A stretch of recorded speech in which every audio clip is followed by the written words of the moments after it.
بسم اللہ الرحمن الرحیم 20 محرم الحرام حضرت بلال رضی اللہ عنہ کی تاریخ وفات ہے۔ تو اس ویڈیو میں ہم حضرت بلال رضی اللہ عنہ کے متعلق چند معلوماتی باتیں اور ان کی فضیلت کی چند چیزیں بیان کریں گے۔ سب سے پہلے اگر ہم ان کے خاندان کی بات کریں تو حضرت بلال رضی اللہ عنہ کا جو تعلق ہے وہ حبشہ سے ہے۔ حضرت بلال رضی اللہ عنہ کے والد کا نام رباح ہے اور ان کی والدہ کا نام حمامہ ہے۔ ان کے ایک بھائی تھے جن کا نام خالد ہے اور ایک بہن جن کا نام غفیرہ ہے۔ حضرت خالد کے بارے میں یہ بات ملتی ہے کہ انہوں نے بھی اسلام قبول کیا اور اسلام کے لیے انہوں نے قربانیاں پیش کی۔ حضرت بلال رضی اللہ عنہ کے نکاح کی اگر ہم بات کریں تو ان کا نکاح عرب کے قبیلے بنو زہرہ میں ہوا تھا، اور ان کے اولاد کی اگر ہم بات کریں تو ان کو کوئی اولاد نہیں ہوئی۔ کہ اگر فضیلت کی بات کریں تو ہم سب جانتے ہیں کہ حضرت بلال رضی اللہ عنہ رسول اللہ صلی اللہ علیہ وسلم کے مؤذن ہیں، یعنی آپ صلی اللہ علیہ وسلم کے زمانے میں 3 شخص اذان دیا کرتے تھے۔ سب سے پہلے حضرت بلال رضی اللہ عنہ، دوسرے حضرت ابو محذورہ رضی اللہ عنہ اور تیسرے عمرو ابن ام مکتوم رضی اللہ عنہ۔ تو یہ 3 حضرات میں سب سے زیادہ اذان جو دیتے تھے وہ حضرت بلال رضی اللہ عنہ تھے۔ وہ سفر میں بھی حضور کے ساتھ رہتے اور حضر میں بھی حضور کے ساتھ رہتے، یعنی مقام پر رہتے ہوئے۔ ان کی فضیلت ہم سب جانتے ہیں اور اسلام کا بچہ بچہ جانتا ہے کہ اسلام کے لیے جو انہوں نے ابتدا میں قربانیاں دی تھی وہ کسی سے ڈھکی چھپی ہوئی نہیں ہے۔ حضرت بلال رضی اللہ عنہ جب اسلام لائے تو اس وقت میں تقریباً 7 لوگ ایمان لائے تھے، خود رسول اللہ صلی اللہ علیہ وسلم، دوسرے حضرت ابو بکر رضی اللہ عنہ، تیسرے حضرت سمیہ رضی اللہ عنہ، چوتھے حضرت عمار بن یاسر، پانچویں حضرت یاسر، چھٹے حضرت بلال رضی اللہ عنہ۔ تو یہ چند لوگ ایمان لائے تھے۔ رسول اللہ صلی اللہ علیہ وسلم کو اگر کوئی ستاتا تو حضرت ابو طالب اس کے درمیان میں آ جاتے، اگر حضرت ابو بکر رضی اللہ عنہ کو کوئی ستاتا تو ان کے خاندان والے ان کے درمیان میں آ جاتے۔ لیکن حضرت بلال رضی اللہ عنہ کا خاندان تو چونکہ وہاں کا نہیں تھا، تو ان کو جب کوئی مارتا، ان کو کوئی ستاتا تو ان کو بچانے والا کوئی نہیں تھا۔ حضرت بلال رضی اللہ عنہ امیہ بن خلف کے غلام تھے۔ وہ ان کو بہت زیادہ تکلیفیں دیتا تھا، کبھی گلے میں رسی ڈالتا تھا، اور جو عام تکلیف ان کو دی جاتی وہ یہ تھی کہ دھوپ میں ان کو لٹایا جاتا، اور لٹانے کے بعد جو پرانے زمانے میں چکیاں ہوتی تھی آٹا پیسنے کی، تو اس کا ایک حصہ، ایک پارٹ اس سینے پر رکھ دیا جاتا تاکہ وہ حرکت نہ کرے اور انہیں زیادہ تکلیف ہو۔ تو کئی دنوں تک ایسا چلتا رہا۔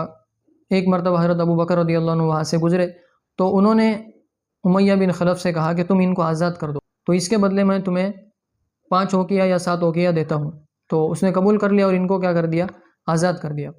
آج کے زمانے میں اگر ہم اس کا حساب لگائیں تو تقریباً 23 تولہ سونا وہ بنتا ہے، یعنی تقریباً انہوں نے 23 لاکھ قیمت آج کے زمانے کے حساب سے اس وقت دی تھی۔ اب جب حضرت ابو بکر صدیق رضی اللہ عنہ نے ان کو آزاد کر دیا، حضور صلی اللہ علیہ وسلم کے پاس لے کر آئے، تو حضور صلی اللہ علیہ وسلم نے حضرت ابو بکر سے کہا کیا تم نے یہ قرض لیا ہے؟ یعنی تم نے ابو بکر، تم نے جو حضرت بلال کو آزاد کیا ہے تو یہ قرض کے طور پر تو نہیں کیا کہ بعد میں تم ان سے لینے والے ہو؟ تو حضرت ابو بکر رضی اللہ عنہ نے کہا کہ نہیں، بلکہ میں نے ان کو اللہ کے لیے آزاد کر دیا ہے۔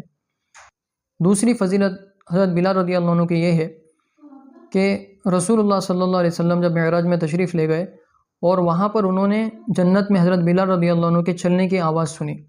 جب حضور صلی اللہ علیہ وسلم معراج سے واپس تشریف لائے تو حضرت بلال سے کہا کہ جنت میں نے تم کو اپنے آگے چلنے کی آواز سنی ہے، تو اس کی کیا وجہ ہے اور کس چیز کی وجہ سے یہ تم کو فضیلت ملی ہے؟ تو حضرت بلال رضی اللہ عنہ نے کہا کہ میں جب بھی میرا وضو ٹوٹ جاتا ہے تو میں فوراً وضو کرتا ہوں، اور وضو کرنے کے بعد تحیۃ الوضو اگر نماز کا وقت ہو تو اس کو ادا کرتا ہوں پابندی کے ساتھ۔ تو رسول اللہ صلی اللہ علیہ وسلم نے کہا کہ یہ اسی کی وجہ سے ہے۔ پھر رسول اللہ صلی اللہ علیہ وسلم کے ساتھ فاقہ اٹھانے میں بھی ان کی شرکت ہے، یعنی حضور صلی اللہ علیہ وسلم نے خود ایک حدیث مبارکہ میں فرمایا کہ مجھے اللہ کے راستے میں اتنا ستایا گیا کہ کسی کو اتنا نہیں ستایا گیا، اور مجھے اتنا ڈرایا گیا کہ کسی کو اتنا نہیں ڈرایا گیا۔ میرے اور بلال کے لیے 1 مہینے تک کوئی ایسی چیز نہیں تھی کہ جس کو کوئی انسان کھا سکے، یعنی ہم نے ایک مہینہ فاقے سے گزارا ہے۔ تو حضرت بلال رضی اللہ عنہ فاقے میں بھی حضور صلی اللہ علیہ وسلم کے ساتھ شریک تھے۔ پھر ایک بات حضرت بلال رضی اللہ عنہ کے بارے میں بیان کی جاتی ہے کہ حضرت بلال رضی اللہ عنہ حضور سے بھی پہلے جنت میں جائیں گے، یعنی اونٹ کی نکیل حضور صلی اللہ علیہ وسلم حضرت بلال کو دیں گے اور حضور صلی اللہ علیہ وسلم اس پر سوار ہوں گے، تو ظاہر بات ہے کہ حضرت بلال رضی اللہ عنہ پہلے داخل ہوں گے۔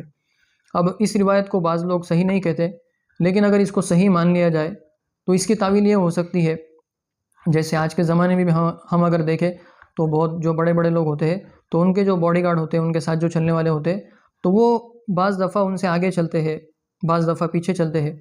تو اگر کوئی خادم آگے چلے تو اس کا مطلب یہ نہیں ہوتا کہ جو اصل ہے اس کی اہمیت ختم ہو گئی، نہیں، بلکہ وہ اس کی اہمیت کو بتلانے کے لیے اس کے آگے چلتا ہے کہ بھائی یہ بہت زیادہ اہم ہے، ان کی حفاظت کے لیے ہم آگے چل رہے ہیں۔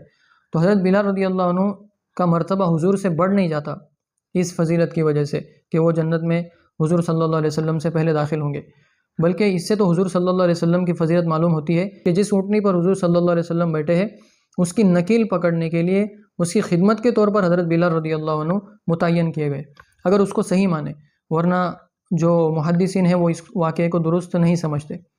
پھر ایک بات حضرت بلال رضی اللہ عنہ کے بارے میں بیان کی جاتی ہے کہ ایک مرتبہ انہوں نے اذان نہیں دی تو سورج نہیں نکلا، تو اس کی بھی کوئی دلیل موجود نہیں ہے۔ تو اس طریقے کی جو بات ہے جو مشہور ہوتی ہے لیکن وہ درست معلوم نہیں ہوتی، تو اس کو بیان کرنے سے بچنا چاہیے۔ حضرت بلال رضی اللہ عنہ کے انتقال کی اگر ہم بات کریں تو حضور صلی اللہ علیہ وسلم کی جب وفات ہوئی تو حضرت ابو بکر رضی اللہ عنہ کے پاس آیا اور ان سے کہا کہ میں شام کی طرف جو جہاد کے لیے لوگ لڑ رہے ہیں اور جو صحابہ کرام وہاں پر جہاد میں مشغول ہے، میں وہاں جا کر جہاد کرنا چاہتا ہوں۔ تو حضرت ابو بکر رضی اللہ عنہ نے کہا کہ تم یہیں پر رہو، یعنی یہیں پر تم اذان دینے کا جو کام ہے وہ کرو۔ تو حضرت بلال رضی اللہ عنہ نے اس کو مان لیا اور وہاں پر اذان دینے لگ گئے۔